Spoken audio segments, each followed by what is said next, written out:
All right, let's go to the 49ers. Can they finally get over the hump?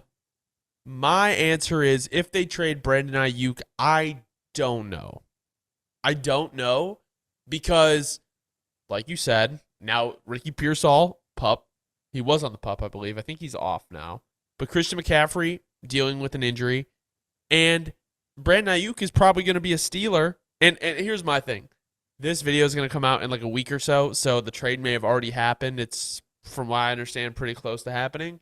Yeah, wait, But let's make sure you preface that. yeah, Like, like at least that's what Pretty Ricky's saying.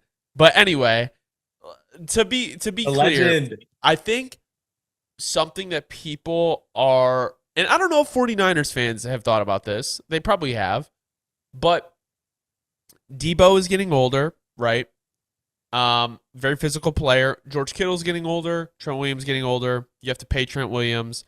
You'd have to pay Brandon Ayuk. You'd have to pay Brock Purdy after this year. And I guess my thing is we have never seen Purdy without like an all-star cast around him. So what happens when more gets put on Purdy if Brandon Ayuk is not there and he has to make up for the lack of talent there? Can he deliver? And that's something I don't know about. I think Purdy is a very good player when he's in the right system, like most quarterbacks are, and when he has talent around him. But can he elevate players who are not of Brandon Ayuk and Debo's and Christian McCaffrey's talent? That's hard to say because everyone on the field who's running a route is really, really, really good. And that's something I think 49ers fans have to think about. I don't like the idea of trading Brandon Ayuk because it's like you could have got a first round pick probably for him earlier this year and you didn't do it, but now you're gonna do it. Like I don't understand thinking that unless like Ayuk is truly like a locker room cancer. I don't understand why you move him at this point unless you're thinking, well, he's gonna leave anyway. We're not gonna pay him, so we might as well get something for him. But if that's the case, you should have did it earlier. I don't know. I don't know. See, I'm gonna just Niners fans are gonna hate us by the end of this, but Niners fans, Niners I fans promise. already dislike me because Niners fans, I'm a 49ers fan I hater. only want the best for every team. I only speak objectively. So stick with me here, Niners fans. It's gonna hurt at first, but you're gonna get what I'm saying. Yeah, I promise. Because we go back a year or two ago, Hunter, when the Debo trade rumors were swirling Yeah, and yeah. when they were real high. And you remember back when Debo essentially was in the Ayuk position. It's kind of weird how history repeats itself. So we remember a couple years ago when Debo was the name. He was for sure. Debo was out the door and for sure. And you remember the Niners fans. That can't happen. Like he's such an important part of our offense, and we need Debo, and like losing Debo would be terrible. Okay. Well, ended up figuring it out to make it work with Debo, right? But I think, and Niners fans would agree with this. What I'm leading up to is if you had to pick one now to keep on the roster, I think if you're not crazy, respectfully, I'm sorry, or at least if you're an all 22 watcher, there's no way that you're not taking Ayuk over Debo. I think over As much age as yes, too. Debo bring up. Well, I'm sorry, what was that, Hunter? With age too. With age, with skill set. Look, I know Debo's fun and he has a very unique skill set, but what Ayuk's doing right now, and I've been preaching on this for a while.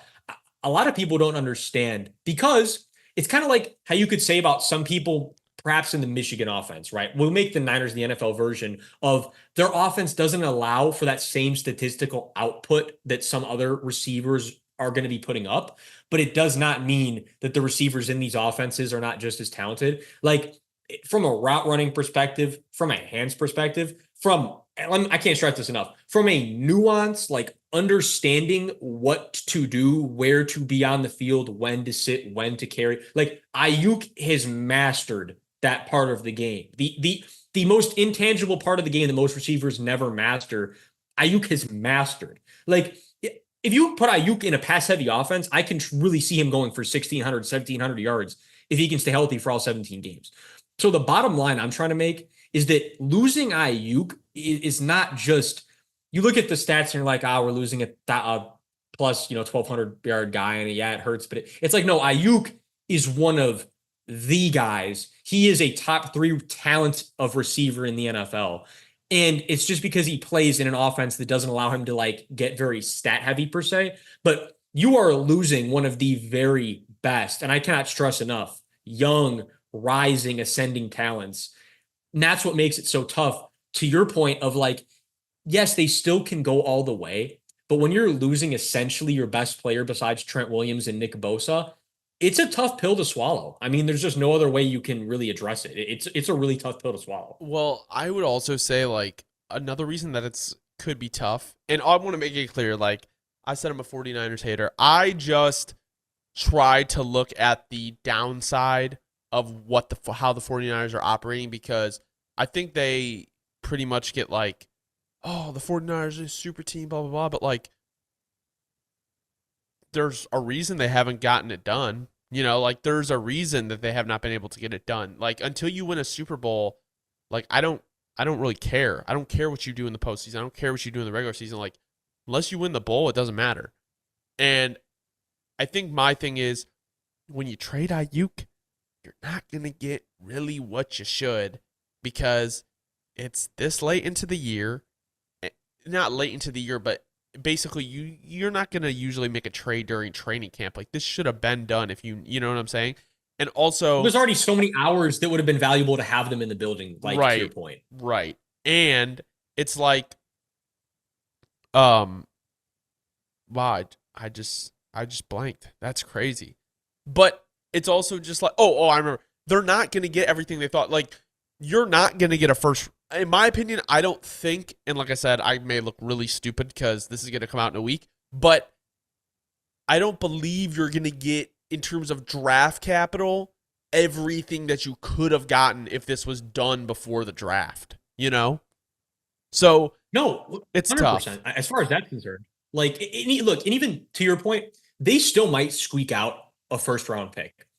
But I think you could have squeaked out more than that. Like I'm saying, look, Brandon Ayuk is truly, he is in the realm of like there's elite players and then there's game changing players, the tier above elite. Like Brandon Ayuk last year put him like soundly in the game changer, game breaking tier, and he showed it in every level. He showed it. He showed it in the Super Bowl. Like this is a guy who, like the term people like to use for the Ayuk's type of receiver. You can't guard Brandon Ayuk in a fucking phone booth. Like Ayuk is truly turned in to one of the best, the best. So the bottom line is that they ended up, clenching on to Debo when they could have done that with Ayuk. It's got to hurt a bit as a Niners fan. And I mean, look, you can sit here and cope about it. You can reminisce Cope on is how Debo's a crazy. harder runner and Debo is more fun to watch sometimes. But the reality is that Brandon Ayuk is the better receiver nowadays. And not that it's not somewhat close because Debo is still a really productive and really talented player, but he's not Brandon Ayuk. And that's just all there is to it. And all this to say that the San Francisco 49ers are still a Super Bowl favorite. I think that's Yeah, I like was gonna that's what we say, need to take away from this is like they're still a Super Bowl like, favorite.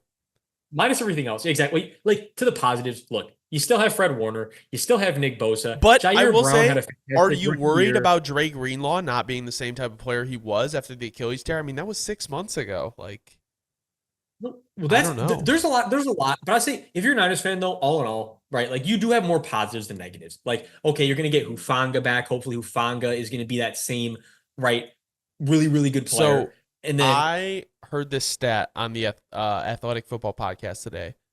Their rushers, like their pass rushers, they lost 3 through 7 of the people on their team last year that had the most pressures. So 3 through 7 on the depth chart, or 3 through 7 in terms of how much pressure was generated by them last year, gone. They don't have them anymore.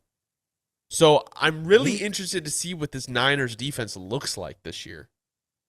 that is interesting. I actually did not see that, so I'm glad you mentioned that. Yeah, like it is gonna be damn interesting because it is definitely a newer look. I mean, we're adding Malik Collins and Leonard Floyd to the line, it's no matter what, right? We still expect the same from Nick Bosa, but I think you could also say, and not that I mean, I'm not trying to sound like negative, Javon Hargrave had a good year last year, but it was not the same year he had in 2022. No. So if Javon Hargrave declines even just a little bit again, all of a sudden Nick Bosa is the only guy really producing on the D line. It starts to become noticeable. But again, it's all hypothetical. The bottom line, this Niners team still should be showing up the NFC stacked. Championship game, at least.